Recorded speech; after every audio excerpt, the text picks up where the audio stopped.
How's it going, everyone? Tim here at TRD Adventures. Hope everyone's all well out there. A little bit of crawl time in. It went from outside, went from a furnace to a rainforest within just like that. One weekend it's scorching hot, and next weekend we're completely underwater. So, anyways, let's get going and let's keep getting some more of those RTRs. Let's see if we can get them to that next level. All right, we may miss the top half of my head, but I'm sure that's fine with everybody. All right, we're going to use my Element HD here as our visual example today for our topic on just shocks, but shock location and mounting, or shock relocation, and why this helps, and how can you achieve some of this. So first off, we're going to put on here a V3 G-Speed chassis. We're sort of there, length and everything wise, to do a little comparison. So here is where the Element shocks are mounted from a factory standpoint, or at an RTR standpoint. They're mounted here, more straight up and down for scale reasons, more that scale appearance, stuff like that, because that's how most of your trucks and vehicles are from the factory. But if we compare it to a V3 G-Speed chassis, how many more shock mounting options there are, but also how much further forward they are to get the shock more that angled inward position to help. These positions here can help lower the vehicle down, getting the CG down and everything there, but also getting the shocks angled in like that for more of that performance articulation. And then just your standard straight up and down can actually increase that articulation, let the axle work more, and be able to get up over an obstacle without pulling wheels and stuff off the ground. So how can we get mounting like this from mounting like that? So there are a couple ways. There, you can replace the shock towers themselves with aftermarket replacement towers, which will have again, multiple mounting options, and depending on your RTR, you can even mount the shock tower in a different position, like here on the Element, and I know the 10.2 and TRX4, you can mount the shock tower further forward. Right here is where the tower is mounted. It has two more holes here. I believe it is the furthest hole forward. You can actually move the whole shock tower forward just a little bit more if needed to. Now, most of your aftermarket shock towers are going to have, it'll look similar like this in the top. They're going to have multiple mounting holes for positioning, stuff like that. And that may be a go-to if you've had issues with a stock panhard breaking off, stuff like that. It's like the stock panhard is generally, most of the time, it will be attached to your stock tower here. And the panhard mount can be a weak point on most RTRs. So if you're looking for more strength that up, then replacing the whole tower is where you're going to go there, getting the strength and getting more of those mounting options. The next budget-friendly way to do this is with some shock keys. These here are IERC shock keys for the SCX 10.2 and Element RC Enduro.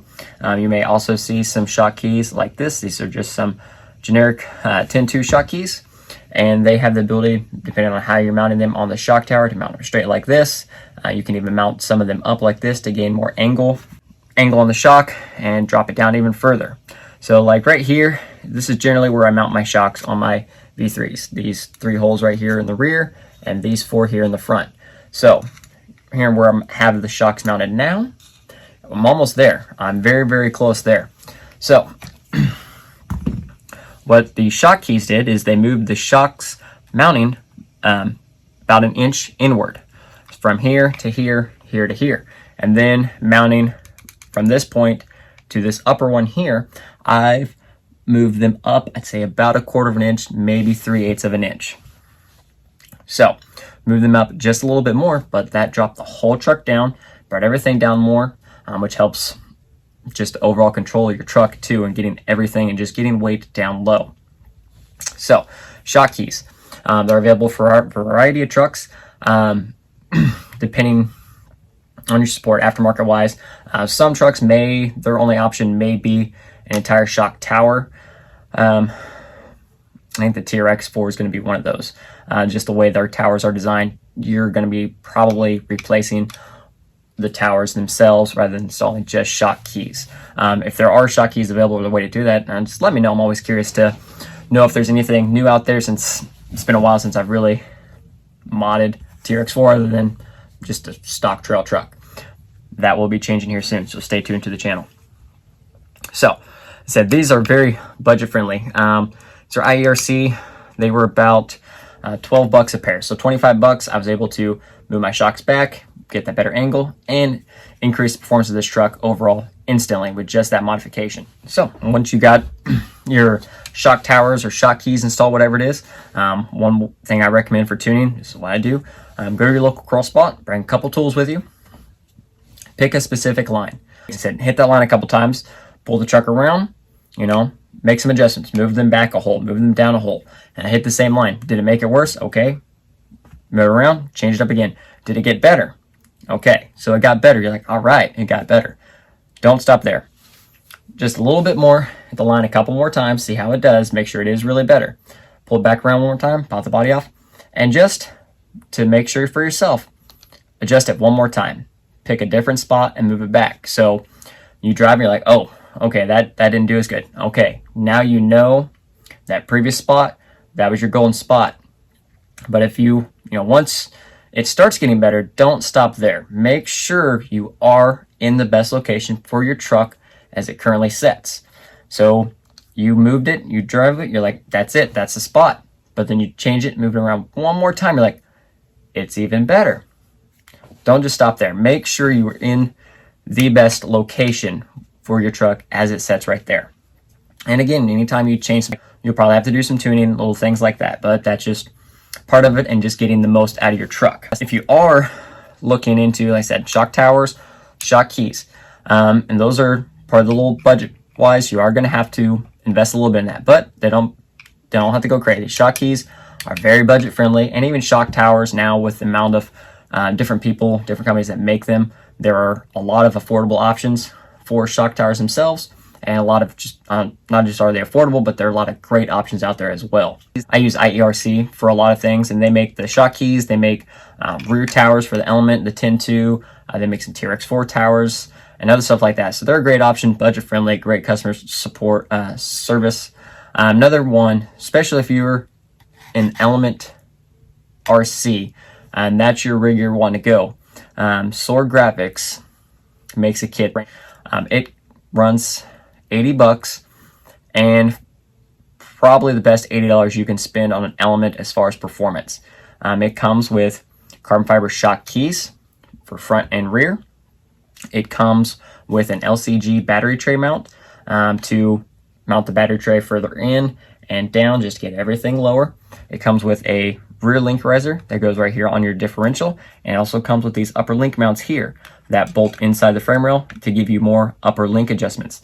All that's ways that's going to gain performance from your truck. And I said for 80 bucks, it's probably the best $80 in performance you could spend on an Enduro. Plain and simple. And it gets everything, basically everything you need, other than if you were to have to replace a shock tower for strength purposes. That's pretty much going to wrap up this video. So that's some pretty simple, straightforward modifications, rather replacing shock towers or installing shock keys if they're applicable for your vehicle, for your RTR. That is where you're going to see a very significant performance change in your truck and what its abilities to do. Being able to get that shock adjustment, lower the truck down even more, shock angles to gain more performance articulation for your truck. Shock keys, very budget friendly. You can honestly pick up a set of shock keys, I said about $15, $25 for a set of 4, and make a very dramatic instant change to your truck. Shock towers themselves, also very great option. They have a ton of mounting options as well. See which path you want to go to. I will be doing a shocks part 2 video here soon. I just kind of been during the week taking a break from doing the videos during the week, just kind of saving it for the weekends when I have just more time to sit down, get videos knocked out. But do another video on shocks, going more in depth, maybe putting together, probably take a few sets of my shocks off and showing each shock, showing how to modify some of the shocks and stuff like that. So stay tuned for that. Also, we have some other videos coming. Saw in my community. We do have a Rift. I'm doing a video on that. I took it out. I broke it. I fixed it. We're ready to rock and roll on it. On that. Having a blast. Also, we will have a couple videos coming up here soon. I'm getting ready. Got about a month and a half away until King Missouri competition. So I'm gonna be doing some videos just overall getting ready for that, going over all the trucks. 1 has basically been overhauled, 3 has been overhauled, class 2 has been replaced. So doing some videos updating on those as well, and just some of the few other little things we got going on. So hope you enjoyed the video. If you did, hit that like button, subscribe to the channel down below if you enjoy what you see and want to keep following us along on this. Any comments, suggestions down below, please put them down and I will do my best to answer them or incorporate them into the next video. So everyone, have a great one and crawl on.